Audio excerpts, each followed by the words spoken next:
ये आकाशवाणी का नागपुर केंद्र है। ये समय है हिंदी नाटक का। नाटक का शीर्षक है अंधा। इस नाटक को सुनकर जीवन की दो सच्चाई का एहसास होता है। पहली वो सच्चाई जो किताबी है, दूसरी वो जो पूरी तरह जीवंत है। हम जिंदगी में किस सच्चाई को आत्मसात करें, ये फैसला श्रोताओं पर छोड़ देते हैं। इस नाटक के लेखक और प्रस्तुतकर्ता हैं डॉक्टर ऋषु। तो आइए सुनते हैं नाटक अंधा।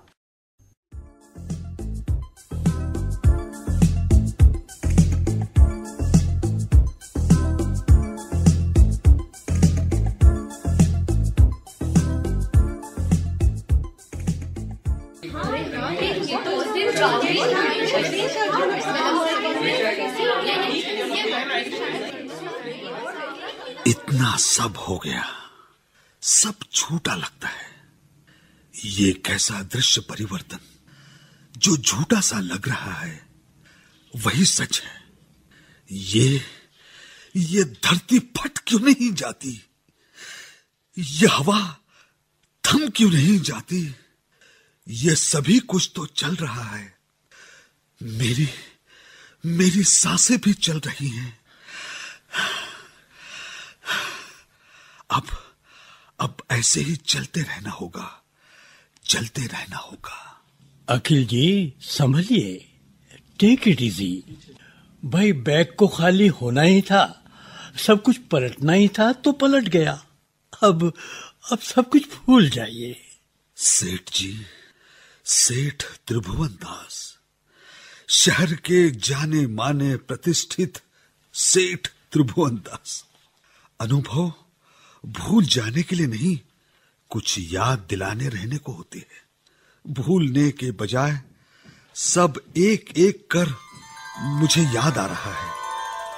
सारी तस्वीरें एक एक कर साफ हो रही हैं।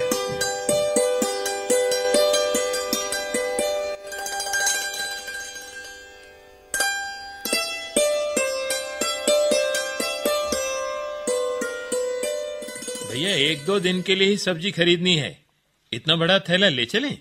अब तुम जानो, सब्जी तुम्हें लेनी है, क्या क्या लेना है बस उसी हिसाब से ले लो। अब फूल गोभी, पत्ता गोभी लोगे तो थोड़ी बड़ी थैली लगेगी, और आलू टमाटर भर लेना हो तो छोटी थैली चलेगी।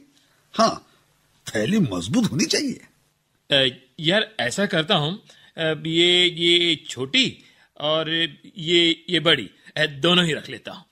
अब सब्जी तो तुम्हें छांटनी है, जो छांट कर रख दोगे ले लूंगा। इसीलिए तो कहते हैं हाथी निकल जाता है और पूंछ रह जाती है। यहाँ सालों साल से पूंछ अटकी हुई है। स्कूल से कॉलेज तक तेरे लिए अच्छे अच्छे लेखकों की पुस्तक छांटा करता था। हाँ। फिर अच्छी खासी कन्या भी ढूंढ कर लानी पड़ी। उसके बाद भी कोई कसर रह गई थी जो अब तेरे लिए सब्जी छांटनी पड़ती है।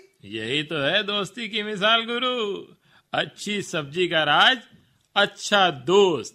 टिंग टोंग। समय के साथ सब कुछ बदल जाता है। अब तक गंगा में न जाने कितना पानी बह गया है, कहाँ की हवा कहाँ पहुंच गई। मगर एक ये है कि इनका बचपना नहीं गया। मील के पत्थर कभी नहीं बदला करते हुजूर, कभी नहीं। अच्छा, ऐसे मील के पत्थरों की जानते हो क्या विशेषता होती है? क्या? वहाँ लोग अपना सिर पटक सकते हैं बस, जैसे अब मैं अपना सिर। ओह अच्छा भैया, माफ करो, गलत कह दिया। अब अपन चलें भी, नहीं तो पता चलेगा सारा सब्जी बाजार उठ गया।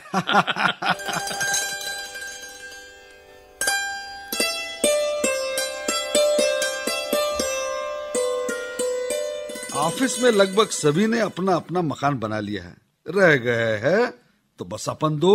और अगर ऐसा ही चलता रहा तो अगले जन्म में भी मकान बन पाएगा, इसमें शक है। तनख्वाह से तो सिर्फ पेट भर पलता है।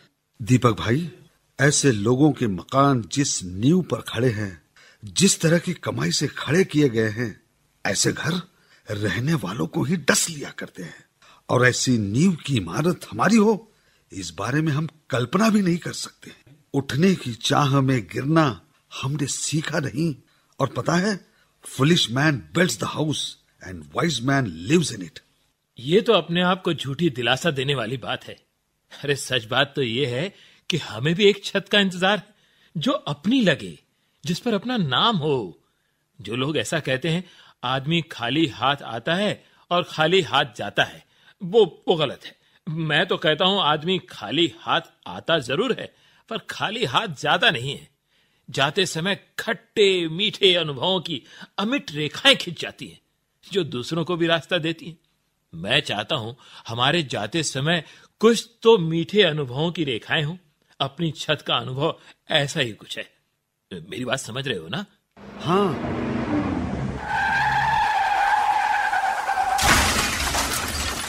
बचो दीपक, अलग हो। दीपक, पता नहीं लोग कैसे गाड़ी चलाते हैं, वो भी इतने स्पीड में। दीपक, अभी तो तुम अच्छा खासा बोल रहे थे। उफ, सिर से आंखों से रक्त बह रहा है, चश्मे के कांच आंखों पे धस गए। रिक्शा जी साहब, अस्पताल चलना है, इनका एक्सीडेंट हो गया है। थोड़ा आइए मदद कीजिए। जी थोड़ी देर। अरे उठाओ साहब, कितना खून बह रहा है साहब। थोड़ा जल्दी चलना भाई, जल्दी चलना।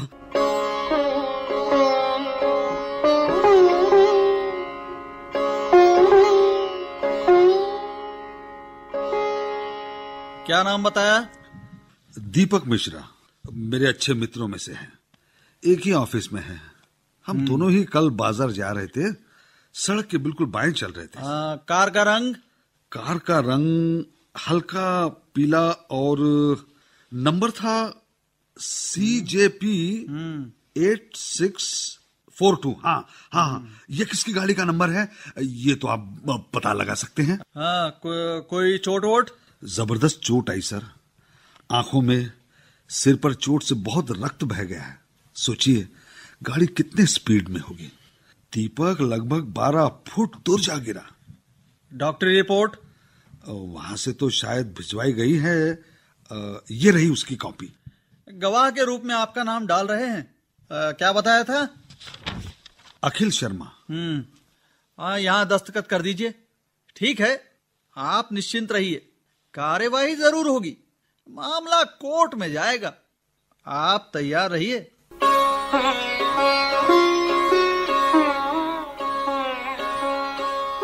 अस्पताल आते आते शाम के 7 बज गए। अब 1 घंटे बाद ही अस्पताल के दरवाजे बंद होना शुरू हो जाएंगे। ठीक से मिलना ही नहीं हो पाता है। सुलेखा, मेरे ख्याल से तो दीपक की पट्टियां खुल गई होगी। अपन तो कहेंगे तुरंत डिस्चार्ज हो जाओ। जो भी आराम करना है उसके लिए घर ही अच्छा है। ये अस्पताल में तो अच्छा खासा आदमी बीमार पड़ जाए। पुलिस में रिपोर्ट दर्ज कराई है तो मामला कोर्ट में आ ही गया है। अब तो कोर्ट कचहरी के चक्कर लगने हैं। मामला कोर्ट में आ गया तो ठीक है। अपन तो ये चाहते हैं कि दीपक भाई ठीक हो जाए, बस। फिर कोर्ट कचहरी के चक्कर में कौन पड़ता है। मैं तो दीपक से कहूंगा मामला वापस ले लो। जान बची तो लाखों पाए। चलो जल्दी करो, सब कुछ यही तय कर लेना है क्या?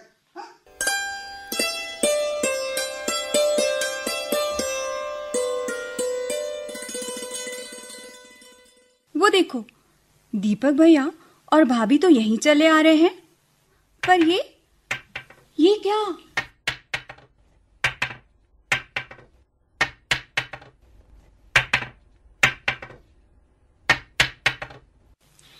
दीपक तो छड़ी के सहारे चल रहा है। वही ठहरो, दीपक मैं आया।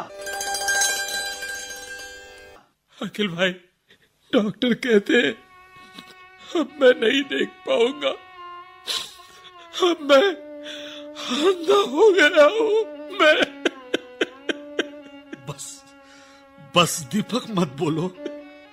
कई बार हम जो देख रहे होते हैं ना, वो सुन नहीं सकते। कल तक तो डॉक्टर्स यही कह रहे थे, ठीक हो जाने की पूरी संभावना है। दिलासा दे रहे थे अखिल भाई, दिलासा। न जाने किस अपराध की सजा दी है भगवान ने।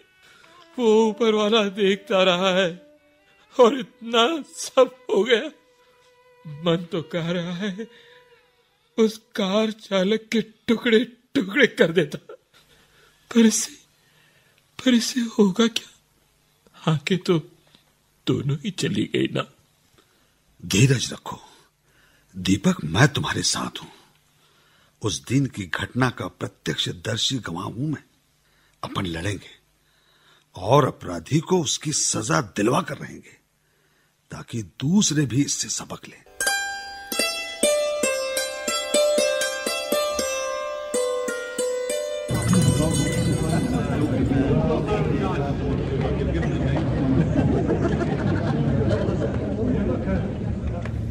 अखिल भैया ने बड़ी देर लगा दी। बस इतना ही तो पता करना था, पेशी कब शुरू होगी। आते होंगे, कोर्ट वोट का काम ऐसे ही होता है। अच्छा वकील होना चाहिए। अखिल भैया ने तो पूरी तैयारी करवा ली है, पर अब देखो क्या होता है। देखो सविता, आंख तो दोबारा मिलने से रही, मगर मुझे लड़ना है, न्याय के लिए आवाज उठानी है। अखिल भाई साथ है ना, तो समझो केस भी अपने ही पक्ष में होना चाहिए। शायद वो आ रहा है। अखिल, क्या हुआ? उन लोगों ने पेशी की तारीख बढ़वा ली है। क्या? ये तो गजब है। क्या संसार है अखिल भाई, न्याय के लिए भी भटकन। न्याय के लिए ही भटकन है। सब्र करो, भगवान के घर देर है, अंधेर नहीं। देर ही तो सबसे बड़ा अंधेर है।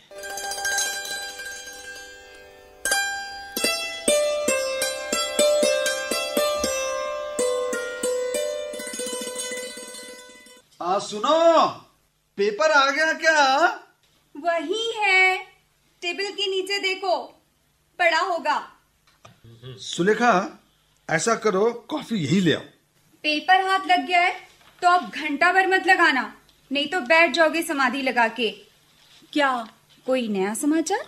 ओफो, ये देखो, फिर कोई एक्सीडेंट। तुम्हें तो आजकल पेपर उठाया नहीं, एक्सीडेंट पर ही नजर जाती है।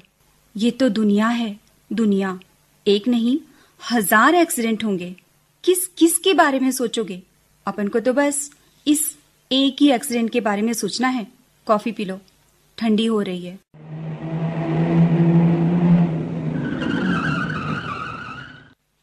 ये तो नगर सेठ त्रिभुवन दास की कार है। आज अपने घर? जाओ जल्दी से कॉफी बना भिजवा देना। आइए आइए सेठ जी, आइए। सुबह सुबह इस नाचिश की याद कैसे आ गई? अखिल, तुम्हारा ज्यादा समय नहीं लूंगा मैं। बस एक अर्ज करने आया हूं। बड़ी मुसीबत में फंस गया हूं। तुम चाहो तो उबार सकते हो। बैठिए तो सही, थोड़ा विस्तार से बताइए, तब बात समझ में आए। आपकी सेवा का मौका मिला तो अपने आप को धन्य समझूंगा। तुम मदद करोगे, मुझे पूरा विश्वास है। इसी विश्वास के कारण आया हूं। अखिल, अभी कुछ दिन पहले तुम्हारे एक मित्र का एक्सीडेंट हो गया था। हाँ, वो मेरा जिगरी दोस्त है। उसकी दोनों आंखें चली गई। बात यह है, वो केस कोर्ट तक पहुंच गया है। वो तो है, और जब तक अपराधी को सजा नहीं मिल जाती, हम आखिरी दम तक लड़ेंगे। ओहो, इसी का तो मुझे डर है अखिल। ईश्वर ने मुझे पिता भी बनाया है। एक पिता की भावना को कैसे दबा लूं? अपने रहते अपने पुत्र का बुरा हश्र कैसे देख लूं? मन नहीं मानता। वो उस दिन कार ड्राइव करने वाला मेरा ही लड़का था, मेरा इकलौता पुत्र। एक पिता की भावनाओं को समझता हूं मैं, लेकिन आप तो जानते ही हैं कि गलत का परिणाम गलत ही होता है। नहीं नहीं, ऐसा मत कहो। क्षमा भी तो किया जा सकता है। अभी कुछ नहीं बिगड़ा है, सब ठीक हो सकता है। अगर मानो तो अपना बयान ही बदल सकते हो तुम। आपका मतलब ये है कि मैं झूठ बोल दूं? जो देखा है साफ मुकर जाऊं? एक झूठ, बस एक। जीवन भर एहसानमंद रहूंगा तुम्हारा। सर जी, मैं फिलहाल कुछ कहने की स्थिति में नहीं हूं, बाद में बताऊंगा। मुझे आशा ही नहीं, पूरा विश्वास है। मेरी बात नहीं टालोगे तुम।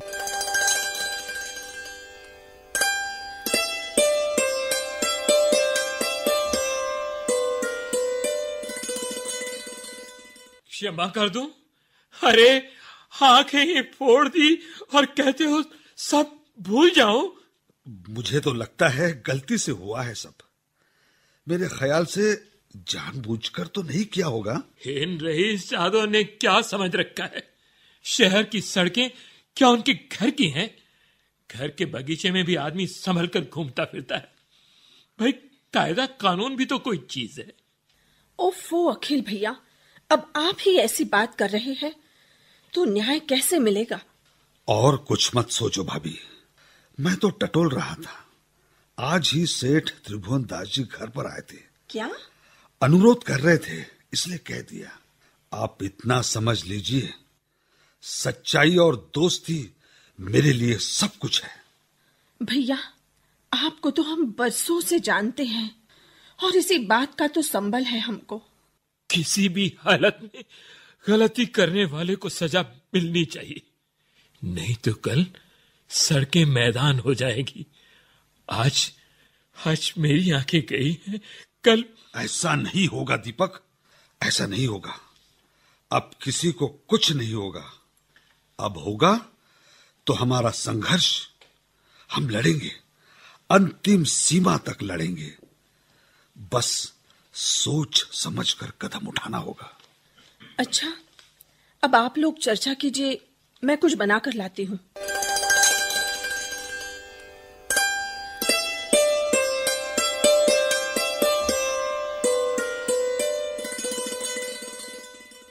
अखिल, फिर क्या सोचा तुमने? सेठ जी, आपके पुत्र को यदि दंड मिलता है तो निश्चित रूप से आपकी प्रतिष्ठा पर आंच आएगी। ओह, मगर इस प्रतिष्ठा को बनाए रखने का कार्य मेरे मित्र की पीड़ा को बढ़ा देगा। मेरे लिए मित्र का दर्द ज्यादा मायने रखता है। अच्छा होगा अब इस बारे में आप मुझसे संपर्क ही ना करें। मित्र को सहयोग देना मेरे लिए सर्वोपरि है। इतने कठोर ना बनो, मैं तुम्हारे पांव छूता हूँ। सेठ जी, पुत्र प्रेम में आप कर्म की गति को भुला दे रहे हैं। भावुक मत होइए। आपके मर्म, आपकी भावनाओं के प्रति मैं नतमस्तक हूँ, मगर बात बिल्कुल स्पष्ट है। मित्र के लिए धोखा देना मेरे लिए संभव नहीं। अखिल, मैं तो बार बार तुमसे यही विनती करूंगा, सोच लीजिए, सोच लीजिए।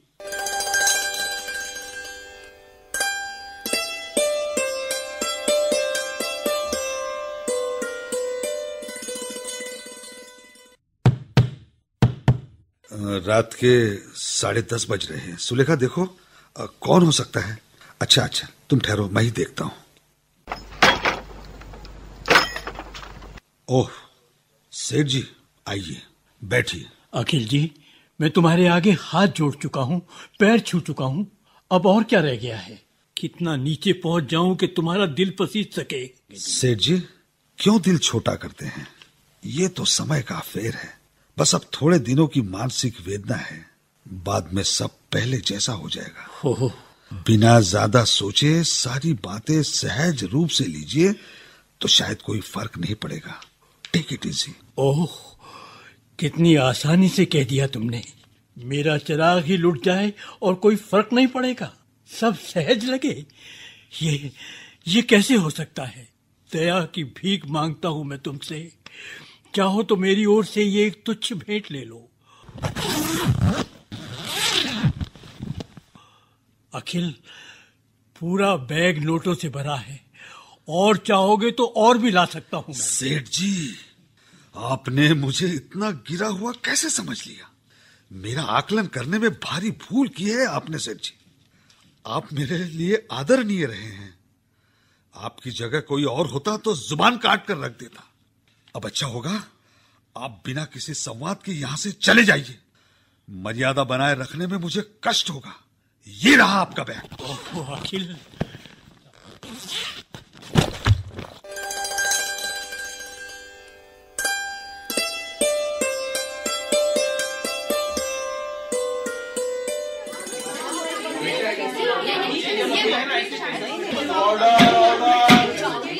मिस्टर अखिल शर्मा, क्या आप बता सकते हैं जिस समय एक्सीडेंट हुआ उस वक्त कितना बजा था?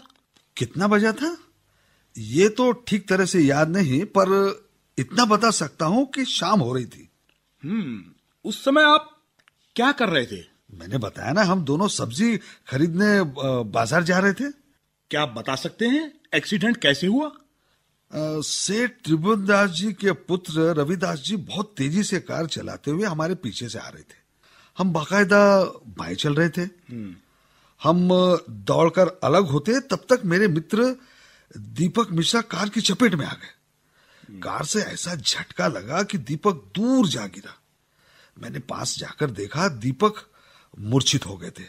सिर और आंखों में गंभीर चोट आई थी। चश्मे के कांच आंखों में धंस गए थे। मिस्टर अखिल शर्मा, आपने कहा गाड़ी आपके पीछे से आ रही थी, तब आप ये कैसे कह सकते हैं कि गाड़ी बहुत ज्यादा स्पीड में थी? सेठ जी के पुत्र ने आगे जाकर ब्रेक लगाए तो गाड़ी काफी दूर तक घिसकती चली गई। मगर आप ये कैसे कह सकते हैं कि गाड़ी चलाने वाले सेठ त्रिभुवनदास के पुत्र रविदास ही थे? ब्रेक लगाने के बाद उन्होंने कुछ देर पीछे देखा था। उस वक्त उनका मुख ठीक मेरे सामने था। फिर वो गाड़ी स्टार्ट कर आगे बढ़ गए। रविदास जी ने किस रंग के कपड़े पहने थे? कार से तो मुझे शर्ट ही दिखाई पड़ा। शर्ट कत्थई रंग का था। कार का रंग? हल्का पीला। कार का नंबर बता सकते हैं? जी हाँ, CJ P8642। इतना बड़ा नंबर आप कैसे याद रख सके? मेरे लिए सरल था। पहले अंक के बाद हर अंक 2 से घटता चला गया। Thanks, that's enough. Your honour, अब मैं निवेदन करूंगा कि प्रमुख वादी श्री दीपक मिश्रा को कटघरे में बुलाया जाए। इजाजत दी जाती है। देखिए, ठीक से, धीरे धीरे।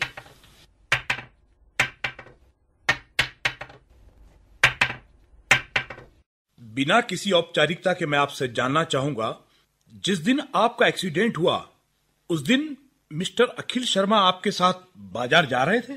जी। क्या एक्सीडेंट करने वाली कार के चालक सेठ त्रिभुवनदास जी के पुत्र रविदास थे? पता नहीं। तो फिर कार से आपकी आंख कैसे फूटी? ड्राइवर ने तो मुझे बचाने का प्रयास किया था। मेरी आंख तो काफी दिनों से खराब थी। लगभग रोशनी समाप्त ही थी। इसी कारण मैं ही गलती से कार की चपेट में आ गया। Order, order. एक्सीडेंट के दिन तक आंखों पर कोई फर्क नहीं पड़ा था। वो अस्पताल में आने के बाद ही धीरे धीरे रोशनी खत्म हो गई। Your honour, tape this point. It means that mister Akhil Sharma द्वारा बताई गई सारी बातें एक मनगढ़ंत किस्सा है। निश्चित रूप से इसके पीछे किसी षड्यंत्र की बू आती है। ये एक जांच का विषय है। वास्तव में जो एक्सीडेंट हुआ उसमें रविदास की कोई गलती नहीं थी। वो निर्दोष है। मैं अदालत से दरख्वास्त करूंगा कि मिस्टर अखिल शर्मा ने अदालत को गुमराह करने की कोशिश की है। नियमानुसार इनके विरुद्ध कार्रवाई की जानी चाहिए। That's enough.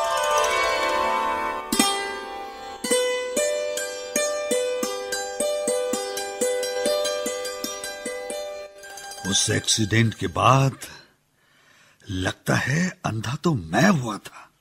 जो अखिल, मैं कह रहा था ना, बैग तो खाली होना ही था, सब कुछ पलटना ही था। सो पलट गया। Take it easy. Take it easy, take it easy. पलटा कहाँ है सेठ जी? मैं तो सब पलटने का ही एक प्रयास कर रहा था, मगर संसार का सब कुछ वैसा ही चल रहा है जैसा था। खैर सेठ जी, एक बात बता दूं, इस घटना ने मुझे जिस तरह अंधा साबित किया है, ऐसा अंधा मैं बार बार कहलाना चाहूंगा। ये मेरे संघर्ष का उद्घोष है, उद्घोष है, उद्घोष। मुझे पूरा विश्वास है एक दिन आंखों वाला साबित करने वाली रोशनी का उदय होगा, उदय होगा, जरूर होगा, जरूर होगा, जरूर।